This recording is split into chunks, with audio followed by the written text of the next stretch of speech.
ಬೆಳಗಾವಿ ಜಿಲ್ಲೆ ಹುಕ್ಕೇರಿ ತಾಲೂಕಿನ ಬಸಾಪುರ ಗ್ರಾಮದಲ್ಲಿ ಅಮಾನವೀಯ ಘಟನೆ ಬೆಳಕಿಗೆ ಬಂದಿದೆ. ಗ್ರಾಮ ಪಂಚಾಯಿತಿ ಅಧ್ಯಕ್ಷ ಭೀಮಶ್ರೀ ಕಾಲಿಮಣಿ ಎಂಬಾತ ಕೇವಲ 15 ವರ್ಷದ ಬಾಲಕಿಯನ್ನ ವಿವಾಹ ಮಾಡಿಕೊಂಡಿದ್ದಾನೆ ಎಂಬ ಆರೋಪ ಕೇಳಿಬಂದಿದೆ. ಇನ್ನು ಈ ಕುರಿತು ಯಮಕನಮರಡಿ ಪೊಲೀಸ್ ಠಾಣೆಯಲ್ಲಿ ಎಫ್ಐಆರ್ ದಾಖಲಿಸಲಾಗಿದ್ದು 2023 ನವೆಂಬರ್ 5ರಂದು ಈ ಅಪ್ರಾಪ್ತೆ ಜೊತೆ ವಿವಾಹ ನಡೆದಿರುವುದು ದೃಢಪಟ್ಟಿದೆ. ಬಂಧನದ ಭೀತಿಯಿಂದ ಗ್ರಾಮ ಪಂಚಾಯಿತಿ ಅಧ್ಯಕ್ಷ ಭೀಮಶ್ರೀ ಕಾಲಿಮಣಿ ತಪ್ಪಿಸಿಕೊಂಡು ಓಡಾಡ್ತಾ ಇದ್ದಾರೆ.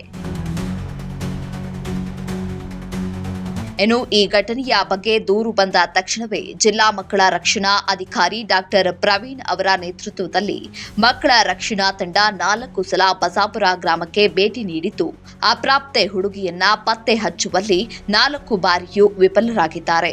ಬಂಧನದಿಂದ ತಪ್ಪಿಸಿಕೊಳ್ಳಲು ಅಧ್ಯಕ್ಷನು ತನ್ನ ಪತ್ನಿ ಪ್ರಾಪ್ತ ವಯಸ್ಸಿನವಳು ಎಂಬಂತೆ ನಕಲಿ ಜನನ ಪ್ರಮಾಣ ಪತ್ರ ಸೃಷ್ಟಿಸಿ ಎಲ್ಲೆಡೆ ವೈರಲ್ ಮಾಡಿದ್ದಾನೆ. ಇದನ್ನ ಪರಿಶೀಲನೆ ಮಾಡಲು ಅಧಿಕಾರಿಗಳು ಶಾಲಾ ಟ್ರಾನ್ಸ್ಪೋರ್ಟ್ ಸರ್ಟಿಫಿಕೇಟ್ ಮತ್ತು ನಕಲಿ ದಾಖಲೆಯನ್ನ ಹೋಲಿಕೆ ಮಾಡಿದ ಅಧಿಕಾರಿಗಳು ಇದು ಬಾಲ್ಯ ವಿವಾಹವೆಂದು ಸ್ಪಷ್ಟವಾಗಿ ದೃಢಪಡಿಸಿದ್ದಾರೆ.